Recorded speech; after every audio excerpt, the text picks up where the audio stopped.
बचाने के लिए एहतजाज नहीं कर रहे हैं। हम सिर्फ अपने कब्रिस्तानों को या ईदगाह को बचाने के लिए एहतजाज नहीं कर रहे हैं। हम एहतजाज इसलिए कर रहे हैं कि जो सियासी ताकतें आज इस मुल्क पर हुक्मरान है वो हमको मिटाना चाहते हैं और जमहूरी तरीके से तुम मिट जाओगे। हम उनको बताना चाह रहे हैं कि हम झुकने वाले नहीं हैं। हम अंग्रेजों की 200 साल की गुलामी को कबूल नहीं किए, तो हम तुम्हारे इख्तियार में तुम जो बैठे हो और तुम ऐसे कानून बना रहे हो जो हमारे आईन और संविधान के फंडामेंटल राइट के खिलाफ है। मैंने पार्लियामेंट में उस कानून को फाड़ा तो सिर्फ अपने तौर पर नहीं फाड़ा, बल्कि भारत के गयूर तमाम हिंदुस्तानियों की तरफ से इस कानून को फाड़ा, जो हिंदू भी है, मुसलमान भी है, सिख भी है, ईसाई भी है। आज भी इस मुल्क की खूबसूरती को पहचानते हैं। भारत की खूबसूरती उसका इतिहास है, भारत की खूबसूरती उसका भाईचारा है।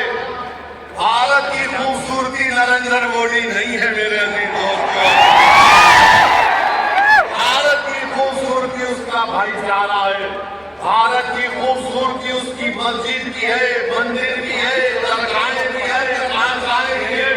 वो भारत को कमजोर कर रहे हैं। तो हमारा एहतजाज इसलिए भी है कि वो लोग जो हमको सफ़े हस्ती से मिटाना चाहते हैं, हम उनको पैगाम देना चाहते हैं कि हम मिटने वाले नहीं हैं। मैं बार बार कह चुका हूँ, जब तक हम दुनिया में जिंदा है कयामत नहीं आएगी। जिस दिन हम चले जाएंगे सूर फूका जाएगा, याद रखो। और अगर बीजेपी ये समझ रही है कि उन्होंने 2014 में इख्तियार पर आए तो पहले ट्रिपल तलाक का ऐसा कानून बनाया जो मुस्लिम ख़वातीन के खिलाफ बनाया, फिर उसके बाद उन्होंने CAA का कानून मजहब की बुनियाद पर बनाया, फिर उसके बाद उन्होंने UAPA के कानून को गंदे तरीके से उसको और ताकतवर बना दिया, फिर उसके बाद उन्होंने मजहब तब्दीली का कानून अपनी बीजेपी जहां पर इख्तियार में रियासत में बनाया, फिर अब वो यूनिफॉर्म सिविल कोड बनाने की बात कर रहे हैं।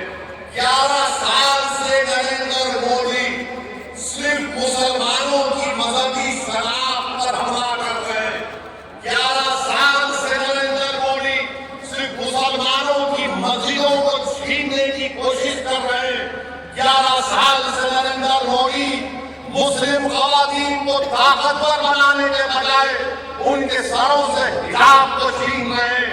11 साल से नरेंद्र मोदी बुलडोजरों के जरिए सबसे ज्यादा दलित और मुसलमानों के घरों को तोड़ दिया। अब यूनिफॉर्म कोड के नाम पर हमारी शरीयत को हमसे छीनना चाहते हैं। वो शरीयत जो शरीयत एप्लीकेशन एक्ट 1937 है, जब संविधान बन रहा था तो बाबा साहेब अम्बेडकर ने कहा था कि शरीयत एप्लीकेशन एक्ट बरकरार रहेगा, मगर आज नरेंद्र मोदी ये समझते हैं कि मैं बाबा साहेब अम्बेडकर से बड़ा दूरंदेश हूँ। मिस्टर मोदी, आप अम्बेडकर के पैर की धूल भी नहीं है। मेरे अजीज दोस्तों और बुजुर्गों, और दूसरी बात ये, मैं आपसे कह रहा हूँ कि अपने सफों में इत्तेहाद को मजबूत रखिए। ये लड़ाई जो आप और हम मिलकर अपने दीगर सेकुलर हिंदू भाइयों के साथ, जो बाबा साहेब अम्बेडकर ने कहा था कि शरीयत एप्लीकेशन एक्ट बरकरार रहेगा, मगर आज नरेंद्र मोदी ये समझते हैं कि मैं बाबा साहेब अम्बेडकर से बड़ा दूरंदेश हूँ। मिस्टर मोदी, आप अम्बेडकर के पैर की धूल भी नहीं है।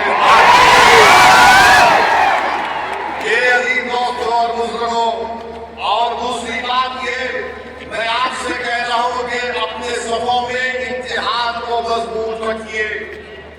ये लड़ाई जो आप और हम मिलकर अपने दीगर सेकुलर हिंदू